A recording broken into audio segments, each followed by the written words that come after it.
Bom, hoje nós vamos ver sobre as reações dos metais alcalinos e metais alcalinos terrosos, as suas semelhanças e as suas diferenças de reatividade. A primeira reação que eu gostaria de mostrar para vocês é a reação desses metais com a água, que nós podemos ver que os metais alcalinos, quando reagem com a água, todos eles reagem formando seus hidróxidos correspondentes e gás hidrogênio. Enquanto os metais alcalinos terrosos, cada um vai reagir de uma maneira diferente. Por exemplo, o berílio, ele pode tanto não reagir, quanto reagir formando óxido de berílio, enquanto o magnésio ele consegue reagir formando hidróxido de magnésio, mas ele reage com vapor d'água ou água bem quente. Já o cálcio, estrôncio e o bário, eles conseguem reagir formando os seus hidróxidos correspondentes, mais hidrogênio, em água na temperatura ambiente. O que nós percebemos pela família dos metais alcalinos terrosos é que a reatividade ela vai aumentando à medida que a gente vai descendo na tabela periódica, que já era previsto e já tinha sido mostrado nos outros vídeos. O que nós podemos ver é que para a reação dos metais alcalinos, a reação, na verdade, ela é controlada pela cinética, então pelo ponto de fusão de cada elemento, e não pelo potencial de redução. Então, porque a gente pode ver que os potenciais de redução dos metais são diferentes, e a reação não segue essa tendência de potenciais de redução, ela segue simplesmente a diminuição do ponto de fusão dos elementos. Então, o lítio tem um ponto de fusão muito elevado, com relação ao césio, que tem um ponto de fusão muito baixo. Então, quanto menor o ponto de fusão, mais fácil o calor da reação vai fazer com que esses metais derretam, entram em contato com a água mais facilmente, aumentando a superfície, a área de contato com a água, e que isso faz com que a reação seja mais violenta. Então, no caso dos metais alcalinos terrosos, a reação por si ela é controlada pelo potencial de redução, visto que todos os metais alcalinos terrosos eles têm elevados pontos de fusão. Então, nesse caso, nós já não temos uma reação que seja controlada pela cinética, e sim pelo potencial de redução. A próxima reação que eu gostaria de mostrar para vocês é a reação com ácidos. Então, todos os metais alcalinos conseguem reagir com ácidos, formando seus sais e gás hidrogênio, e os metais alcalinos terrosos também conseguem reagir com ácidos, formando seus sais correspondentes e gás hidrogênio.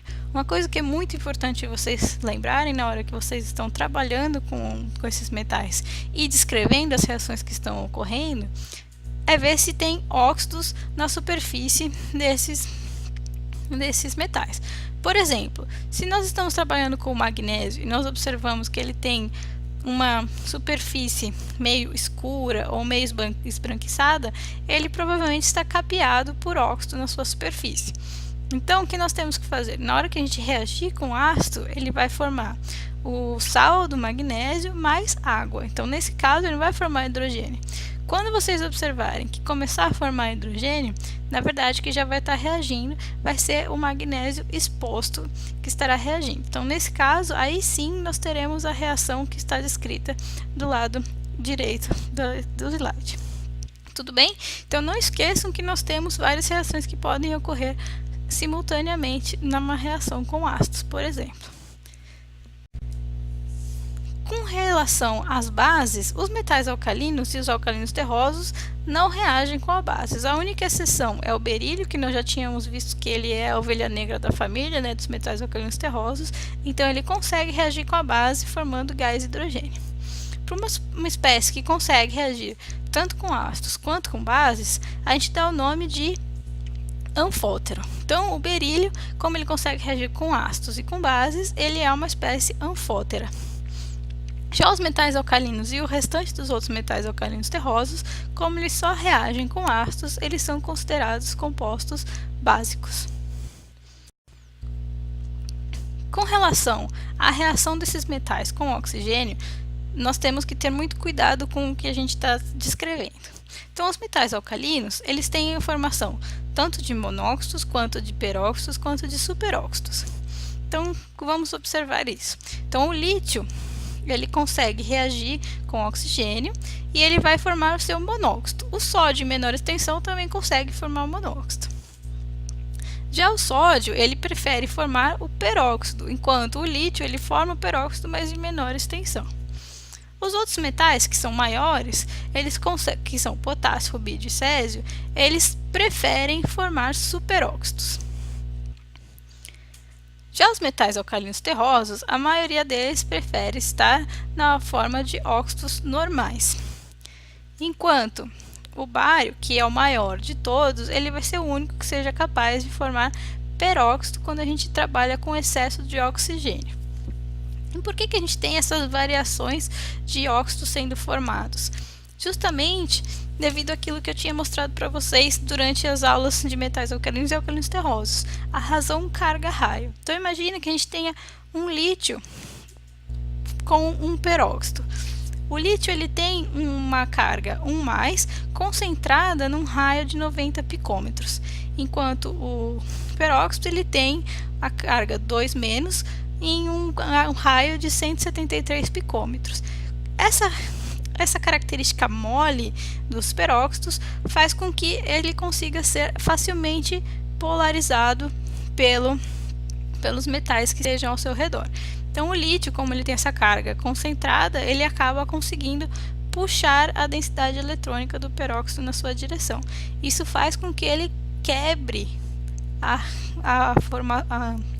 ligação oxigênio-oxigênio, então ele vai preferir formar o monóxido.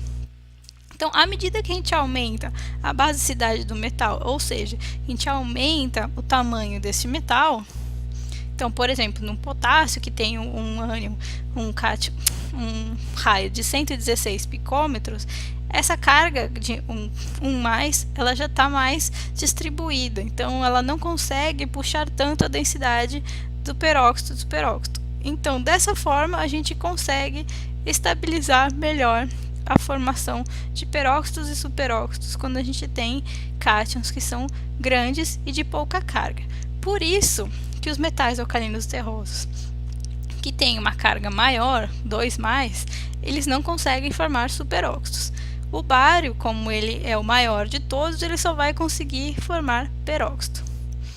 Então, íons maiores e com menor carga, eles não conseguem polarizar a nuvem eletrônica de peróxido e superóxido, então tornando eles estáveis. Outra reação que é interessante mostrar para vocês é a reação desses metais com o hidrogênio. Então, tanto metais alcalinos quanto metais alcalinos terrosos conseguem formar os seus hidretos estoquiométricos. O lítio, sódio, potássio, rubídio, césio, cálcio, estrôncio e bário, eles formam os hidretos iônicos. Então, os metais alcalinos e os metais cálcio, estrôncio e bário formam hidretos iônicos. Já o berílio e o magnésio, eles formam os hidretos covalentes. Apesar deles terem a mesma descrição estequiométrica, então berílio H2 e magnésio H2, isso não quer dizer que eles sejam iônicos. Eles são considerados covalentes. Outra reação que é interessante mostrar para vocês é a reação desses metais com nitrogênio. Como a gente já tinha visto na aula de metais alcalinos, apenas o lítio consegue reagir com o nitrogênio, formando nitreto de lítio, enquanto os metais alcalinos terrosos todos conseguem formar os seus nitretos correspondentes. Os nitretos, eles costumam ter essa cor meio roxa avermelhada e eles têm algumas características que são muito interessantes. Uma delas é de que eles reagem violentamente com a água, formando o hidróxido desses metais mais amônia. Então, eu estou mostrando aqui para vocês alguma parte desse vídeo que tem no YouTube. Caso vocês tenham curiosidade, é só digitar esse link para vocês observarem melhor. Então, se a gente aquece o lítio na presença de uma atmosfera de nitrogênio, a gente vai observar a formação do nitreto de lítio, que é vermelho, como eu tinha mostrado para vocês, e então a gente vai ver que houve a formação então da reação de lítio com nitrogênio formando nitreto de lítio. Se nós adicionarmos uma gotinha de água no nitreto de lítio, a gente vai observar a condensação de gás amônia ao redor do tubo. Então, isso é evidenciando que forma amônio. Se a gente colocasse um papel de tornassol no final do tubo, nós observaríamos a mudança de coloração, indicando que de fato a gente tem a formação de um gás básico. Outra coisa que é muito interessante dos nitretos é que eles foram descritos como bons adsorvedores de gás hidrogênio. Então, eles conseguem absorver hidrogênio, até 10% de hidrogênio eles conseguem absorver, e eles também conseguem dessorver facilmente esse hidrogênio. Então, eles seriam bons carreadores de gás hidrogênio, por exemplo, em carros.